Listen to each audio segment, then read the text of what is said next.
Kota Medan.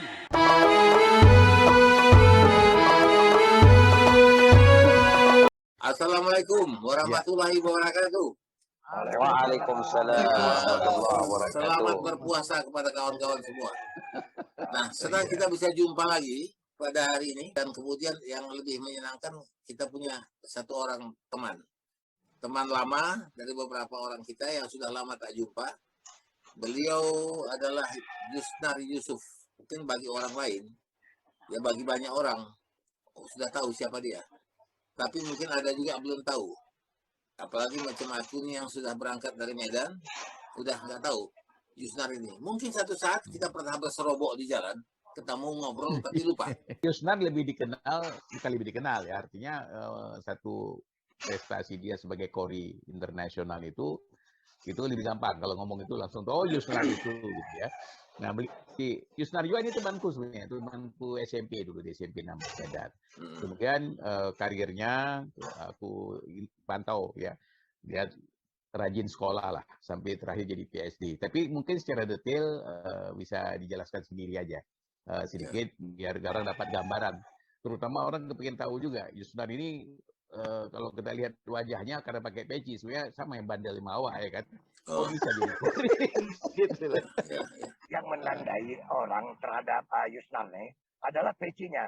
Coba perhatikan pecinya. Iya. Dibilang Deli bukan Deli, ya dibilang Jawa bukan Jawa. Jadi dia memang khusus dia menempa pecinya itu.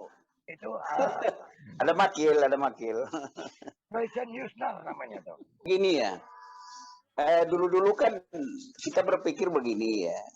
Kita mau sekolah agama atau sekolah umum ya. Jadi dua pilihan. Akhirnya kita cobalah sekolah umum aja lah.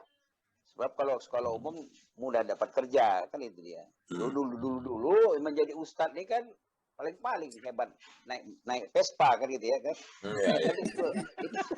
Itu doang gitu. Nah, guru-guru kita itu rata-rata itu kalau tidak jalan kaki naik becak kemudian naik sepeda kan gitu ya. Nuka liring lah kan. Coba lihat misalnya Sulaiman kemana-mana jalan kaki dia. Intinya semua rata-rata seperti itu guru-guru kita. Belum ada kehidupan yang bagus lah. Jadi akhirnya kita coba untuk sekolah di sekolah umum ya, masuk SMP dan seterusnya. Nah sore-sore setelah pulang sekolah di situ masuk madrasah. Nah, di madrasah itulah sebetulnya menempa untuk kita cenderung kepada agama. Pada waktu itu tidak ada maksud apa-apa. Lama-lama cenderung dia. Nah, jadi lama-kelamaan jadi cenderung kepada agama itu. Selesai pun pendidikan misalnya saya kan master kan di IPB Bogor ya. Kemudian sampai ke PhD program itu ke masalah Human and Regional Geography ya. Sama-sama Jaya ambil master di sana kan gitu ya. Nah, itu yang menjadikan kita itu hanya dukungan pendidikan setelah masuk Kementerian Agama. Kenapa Kementerian Agama? Ya rasanya keagamaan itu lebih menyentuh. Maka waktu itu dua NIP sama saya. Satu NIP sebagai dosen di Kopertis, satu Kementerian Agama. Ketahuan itu. Jadi ketahuan ambil satu. Ambil Departemen Agama. Tak boleh kepada Kopertis. Tak putus itu. Itulah. Itu yang mula-mulanya itu. Maka cenderunglah kepada qori, menghafal Quran, kemudian baca Quran, mempelajari masalah-masalah berkaitan dengan agama. Jadi bagaimana caranya? Nah, caranya kita buat sendiri. Jadi saya pernah tinggal di Masjid Agung itu 7 tahun. Oh ya? 7 tahun di Masjid Agung. Nah, Masjid Agung itu 7 tahun. Dan disitulah membaca kitab-kitab kuning. Belajar kitab kuning itu Masjid Agung. Karena banyak perusahaannya itu. Di situ itu mula-mulanya. Maka tertaiklah sampai kepada qori. Itu mulai dari Masjid Agung mulai dibangun lah ya? Ya, sejak mulai dari tahun 71 lah. Ya, situlah kita. Setelah kita kumpul semua. Sampai kita membuat radio Arsakofah. Arsakofah namanya. Arsakofah. Jadi itu dulu populer yang menjadi apa aja penyiarnya Muhi Batubara. Itu. Oh, tahu kenal saya. Tahu kenal Muhi Batubara kan gitu. Jadi yang menarik di situ masalah kenapa mempelajari agama. Kan begini. Ada satu orang penceramah. Penceramah itu di radio Arsakofah itu orang Aceh. Ya, jadi kata dia begini. Itu luar biasa katanya. Nabi Muhammad SAW itu dia berdakwah turun gunung, masuk hutan, keluar hutan. Silap saya, mana ada hutan di sana? Gitu. Jadi tertarik, itu kan diprotes orang. Oh, kita harus mempelajari agama ini dan ketika kita ceramah agama harus lurus, harus tepat. Kira-kira begitulah. Banyak apanya saja, banyak guraunya saja. Pada waktu itu kebetulan aku juga sering main di masjid itu, Masjid Agung. Ya. Karena rumahku di belakang kompleks polisi. Ya. Nah, cuman mungkin tak sempat ketemu atau lain generasinya. Jadi nggak lengket awal di sana. Kalau beliau ini lengket di sana kan, awal masih mencari identitas diri. Belum lagi mencari identitas Tuhan kan, baru diri yang dicari. Itu pun belum ketemu. Itu pun karena berkawan sama Atmadi ya mungkin jadi rusak gitu. Nah, ya. Tapi bagus juga bang, rusak tapi enak. Ada rusak yang tak enak, ini rusak enak. Ya. Saya kenalnya Pak Atmadi ini, saya selalu baca tulisannya ya, di Waspada. Karena saya selalu juga menulis di Waspada. Kan. Jadi upahnya Rp500 ya kan. Pada waktu itulah kan, Rp500. Sampai kepada upahnya, kalau tidak salah saya 20.000. Ya. Oke, jadi bagaimana Medan minggu ini? Perkembangan bagaimana? Karena Atmadi ini di intipnews.com mengamati berita-berita Medan. Kita minta lu apa menu minggu yang lalu? Itu kasus pengusiran wartawan itu sempat terjadi 4 kali demonstrasi. 4 kali ya? Oke. 4 kali demonstrasi, 4 ronde demonstrasi, tapi tuntutan mereka itu kan siapa minta maaf. Wali kota minta maaf atas perbuatan tindakan pas pampres gitu. Tapi tetap tidak mau. Kuku ini tidak mau minta maaf, mendatangi apapun tidak mau. Nah, sampai ada tulisan si Ahmadi itu yang mengatakan bahwa udah jangan demonstrasi lagi tuh, Bobby itu nggak perlu media, jalankan aja watchdog. Ya. Nah, itu dia. Nah, kemudian oleh Humas dibuatlah peraturan kalau untuk wawancara stop dengan si Bobby itu mula-mula dibikin waktunya antara jam 8 sampai jam 9 setiap hari 1 jam. Nah, wartawan merasa ya boleh juga tuh seperti itu. Kemudian dicabut, pengumuman itu dibantah lagi bahwa jamnya itu adalah tergantung Bobby. Aktif dia, jadi nggak pasti. Nggak pasti. Jadi artinya kan tetap saja nggak bisa ketemu dengan Bobby pastinya. Nah, kemudian muncul lagi yang baru adalah Bobby sebagai wali kota Medan tetap melayani doorstop di lapangan, disediakan mobil, disediakan apa untuk sidak sama-sama, yang seperti itu. Nah itu pun sampai sekarang tidak begitu ditanggapi oleh wartawan lagi yang sudah tersinggung dan merasa bahwa itu memang tidak butuh media, karena dia merasa sudah sebagai sebagai selebriti atau sebagai dia cukup terkenal, dia tidak perlu kita lagi. Nah itu. Nah, berita terakhir dia adalah akibat lurah yang suka pungli itu dipecatnya, Lurah Sidoarami Timur kalau nggak salah, dipecatnya. Kemudian kepala dinas kesehatan Edwin itu juga dipecatnya atau dicopot karena tidak bisa memastikan persoalan COVID-19 yang diminta oleh si Bobby. Artinya dia sudah mulai tegas dalam hal ini yang pernah disebutkannya bahwa tidak bisa bekerja sama atau tidak bisa bekerja sebagai OPD di Medan itu, dia akan copot.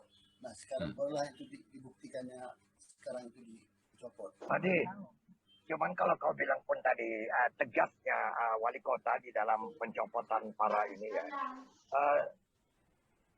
khusus untuk Kadis Kesehatan ya, Edwin ya, bukan karena kebetulan dia adalah kawanku atau tidak.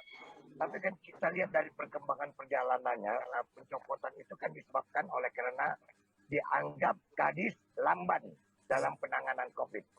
Kan itu alasannya, lamban menangani COVID. Tapi di satu sisi, kelambanan ini kan ada lagi apanya. Dengan membuka Kesawan City Square itu. Itu kan bukan malah membuat kan lamban di sana katanya di sini, tapi di sini buka klaster baru kan gitu. Jadi kan ada kontradiksi kan di situ, ironis sekali kan. Kalau kita lihat apa yang dikatakannya lamban. Kepala Dinas Kesehatan pun kan bingung. Aku di sini di Iya, Lempang, di sini kan kurang lain lagi. kurang konsisten lah ya ucapan Ya, apa. itu yang kulihat begitu, Drus. Bisa jadi tuh seperti itu karena gini juga ya, masyarakat sudah merasakan konsistensi Bobi ini selalu menyalah. Tidak dibuatnya Ramadan Fair karena ditakutkan akan menjadi kerumunan COVID-19.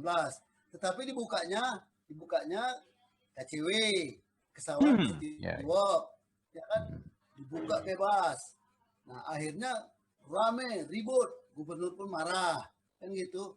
Kemudian dalam pertemuan dia bola panas lagi, dia mengatakan sudah saya ingatkan itu keras untuk protokol kesehatan, tetapi tidak dikontrol. Sekarang sesudah habis rapat itu sekarang itu kembali lagi menjerit orang di apa itu di pesawat itu KCW itu menjerit soal kebersihan. Habis dipakai orang tuh malam itu dibiarkan begitu saja. Oh, sampah-sampah menumpuk semua segala macam dibersihkan oleh yang punya rumah sendiri. Selain Madi mengulis di Intip News, aku melihat tulisan Jaya ya di Tribun ya. Ya begitu kritis terhadap wali kota nih. Malah dia bikin besar-besar, gagal katanya. Coba ceritakan ya. Ya. Kenapa bisa gagal gitu ya? Ya, ada 5 hal yang aku yakin itu pasti gagal dia. Kita ada bicarakan juga. Kegagalan pertama komunikasi, itu gagal. Syarat dari pemimpin itu kalau Nabi itu memang 4. Sidik, amanah, fatonah, dan tablik. Kalau tablik itu oke bisa dibantu humas. Kemudian yang nggak bisa dibantu itu sidik dan fatonah. Jujur dengan cerdas itu nggak bisa dibantu orang. Itu dari dalam. Apakah karena bahasa sidik, fatonah tadi itu karena ada Yusnal? Makanya biasanya bukan begitu, pantap. bahasanya ya agak lain Ya, gitu. mulai ya. Iyalah kita kan Sedap ada kawan kali. datang merubah juga lewat sikit. Dia itu kan di mata gas kalau langit dijunjung tuh. Dia mau tunjukkan sama Yusnar bahwa dia itu sudah menjadi orang yang baik, nah begitu. Iya begitu. Nah, terus gimana? Oke. Nah, yang pertama itu dia pasti gagal, udah nampak gagalnya. Artinya dia kemampuan komunikasinya itu kurang. Atau bisa saja kemampuan komunikasinya kurang, itu wajar, nggak semua orang bisa. Dan itu bisa dibantu orang lain. Yang kedua itu gagal dia itu pasti di masalah banjir. Program banjir yang disodorkannya itu pasti gagal, aku berani jamin. Dan aku udah buktikan dengan beberapa tempat. Yang ketiga pasti sampah. Sampah dia cerita akan, itu sampah itu menurut undang-undang, itu harus menyediakan TPA sanitary landfill. Dan itu sejak 2018 Medan nggak pernah berusaha ke sana. Harusnya sampah sekarang dikelola jadi energi. Medan nggak pernah bercerita tentang itu. Dan justru stafnya menambah TPA 3-4 hektar lagi katanya. Itu pasti gagal dia, nggak akan mungkin. Yang berikutnya yang gagal dia itu masalah RTH. Ruang terbuka hijau kita belum ada usaha yang nampak mau diapakan. Yang kelima itu gagalnya di kesenian. Sebuah kota dinyatakan kota itu baik, kota layak huni, kota yang bagus, kalau nggak ada geliat kesenian kebudayaannya. Dan itu sekarang belum nampak. Jadi yang 5 ini kuduga sudah gagal. Dan itu dia harus segera. Karena waktunya kan udah terpakai berapa bulan ini. Dan itu nggak 5 tahun kan. Itu yang makanya kenyatakan itu gagal. Satu lagi tambahnya ya. Dia gagal dalam memenuhi janjinya. Ya, kan kemarin itu dia ingin menggratiskan BPJS kan gitu. Ya, itu yang tidak ada terlihat. Ya, BPJS itu kan kayak individu Bang Alis. Ya. Tapi ini kan yang komunal. Itu yang personal tuh. BPJS itu personal, bebas uang sekolah, bebas BPJS itu kan personal. Yang terakhir aku lihat, ini yang kita udah pernah bicarakan juga. Itu PDAM itu, PDAM Tirtanadi yang dibangun tahun 8 itu oleh Belanda, itu yang lagi dikelola provinsi, itu harus Medan yang mengelola. Kenapa begitu? Karena provinsi selama ini tidak pernah memikirkan tentang kelestarian hutan. Kenapa? Sumber air kita dari Karo dengan dari Deli Serdang. Karena Deli Serdang dengan Karo nggak peduli aja, Pak. Lihat itu katanya. Anggaran kami untuk memperbaiki hutan nggak ada. Provinsi tidak pernah membagikan. Nah, harusnya kalau dipegang Medan Medan itu menjual air, airnya dari mana? Dari Karo, ini bayaran klien. Airnya dari Deli Serdang, ini bayaran klien. Jadi Karo dan Deli Serdang punya uang. Tapi kewajiban klien pelihara hutan. Nah, itu dia yang kita inginkan. Ini si Jaya langsung merangkum semua aktivitas yang dikerjakan oleh wali kota ya dalam program Ya. awal ya. Jadi memang nggak bisa juga terlalu dini kita melihat membuat satu penilaian secara menyeluruh begitu. Ya, Tapi terus, ada yang Ini Ros, itu nggak gitu Ros. masukan ya. Nggak bisa gitu Ros. Itu nggak bisa gitu. Itu anak harimau dari kecil udah tahu kita itu bawa harimau bukan kucing bilangnya. Artinya kalau memang dia anak harimau dari sekarang tuh udah tahu kita itu belang harimau. Ini belang kucing.